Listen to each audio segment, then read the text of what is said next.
I have had thousands of conversations with those thinking through and entering retirement. And here are 3 assets you will most likely not regret purchasing for retirement, and a bonus at the end of one that most people don't think about that you will regret. Hey everyone, I'm Andrew. I'm the owner of Lever Wealth Management, which is the financial advisor for people who scare financial advisors. And I've spent the last several years helping ultra high net worth and high net worth investors with their complex financial lives.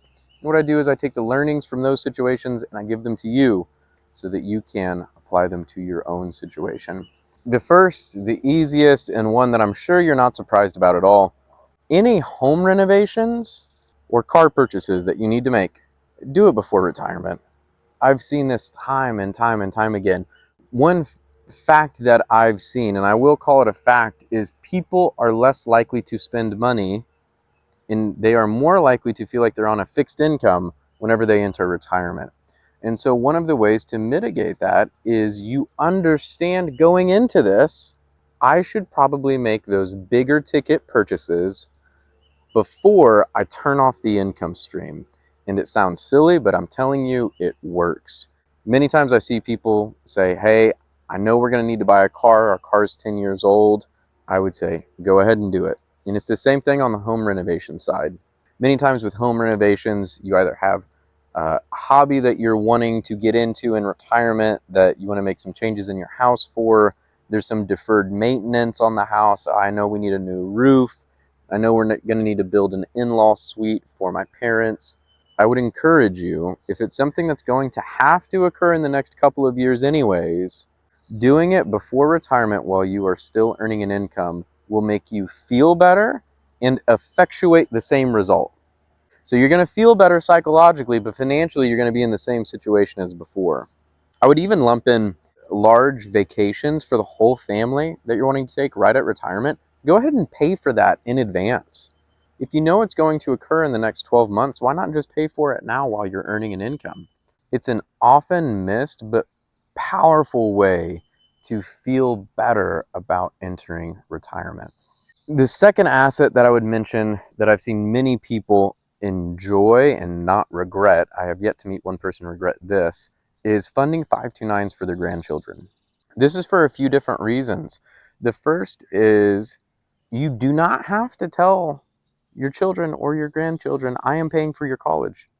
You can simply do it and say, it's something we're considering or it's something we're deciding on a year-by-year basis. And you play it by ear and you see how these children turn out and if they actually need the funds. Furthermore, it's a tax-deferred at minimum and tax-free at best savings vehicle. And there's a lot of changes that have occurred with 529 accounts. Now, if the account's been open for 15 years, you can use it for Roth contributions up to $35,000. They've loosened the parameters to include private school for K through 12, and then also some on-the-job training. And it looks like with this new tax legislation, they may even loosen it a little bit more. And the big one that I see people miss with this that they don't know is a 529 account, you maintain control. You are the owner, even if the child is the beneficiary, yet it's not an asset includable in your estate. And so if you're a person who may have some estate tax issues, this can be a great wealth transfer tool to the next generation. The third asset that I would mention most likely will surprise you, but walk through me with it, and I think you'll understand where I'm coming from. So almost all retirees that I have met love pensions, assuming it's a good payout, because it feels like you're still getting a paycheck, right? However, most people do not have defined benefit plans anymore. And oddly enough, for as many bad annuities are out there, I've seen very few retirees actually regret when they have purchased a plain Jane single premium income annuity or deferred income annuity. They are shifting the investment risk to an insurance company rather than keeping it for themselves. The way you win is if you outlive the mortality tables that the insurance company assumes you will die at. The way you lose is if you don't live very long, right? And so There are a bunch of different ways to slice these up, and annuities get a bad rap, deservedly so, because of a lot of different indexed annuities and variable annuities, where many times when you add up the costs, A, the consumer doesn't know what they're purchasing because it wasn't told to them correctly. And B, the management fees, the highest I've seen on these are 4.5% to 5% a year on the variable annuities and on the indexed annuities. The indexed annuities in particular, most people don't know this, but the underlying participation rates are based on options contracts, and options contracts only have price return. So if it's a S&P 500 based indexed annuity that has participation of 75%, it's 75% of the price change of the S&P, not 75% of the total return. And I could do a whole nother video on that. My point is there are many bad annuities there, but simple single premium income annuities, where you are giving a lump sum of money to an insurance company and receiving back an income until either you or your spouse die or a certain amount of years, it gives a level of base income guaranteed that people just frankly like, and it helps retirees many times exhale. I've seen several situations where it does not work, but I will say, of those who have purchased basic annuities as a defined benefit replacement for their base layer of expenses, I have not found one person who has actually regretted that decision when it was done thoughtfully.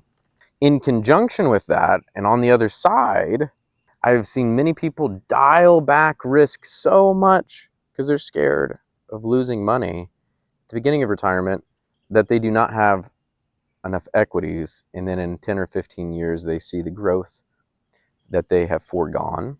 And many times having a base level of security, either through laddered bonds or CDs or annuities, whatever your fixed income type asset is, it allows you to keep the long-term money long-term and avoid the regret of being so risk averse you leave money on the table that you otherwise could have easily grabbed. A regret which I have seen from many people, and I have this conversation all of the time, is purchasing a second home.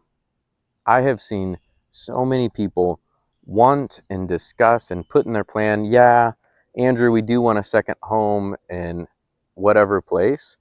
But then they go throughout the years and they realize the maintenance expense, the issue with having tenants, and frankly, just it living in the back of your mind, having to think about that home throughout retirement. And I've even seen people who they start to feel guilty if they go on vacation that's somewhere where their second house isn't, because they're going, well, we paid for it, so I suppose we have to go back to Arizona, or I suppose we have to go back to Florida, or wherever your place is.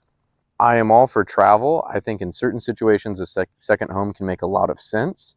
However, oftentimes it is an arbitrary goal that we have because we've seen other people do it, and we don't correctly assess the costs, not just the financial, but the overall costs of managing two houses. Rather, what I would many times encourage people to do is, if you know where you are wanting to really travel, expense it, put a big travel budget in there, and find what you really enjoy. And then whenever you're considering a home, consider just a full relocation and maybe renting where you were coming from instead. My encouragement to you, if I have missed an item or you have a question that you would like me to answer, go to leverwealthmanagement.com/ask and join my private monthly AMA video where I answer your direct questions. And until next time, thanks everyone. See y'all.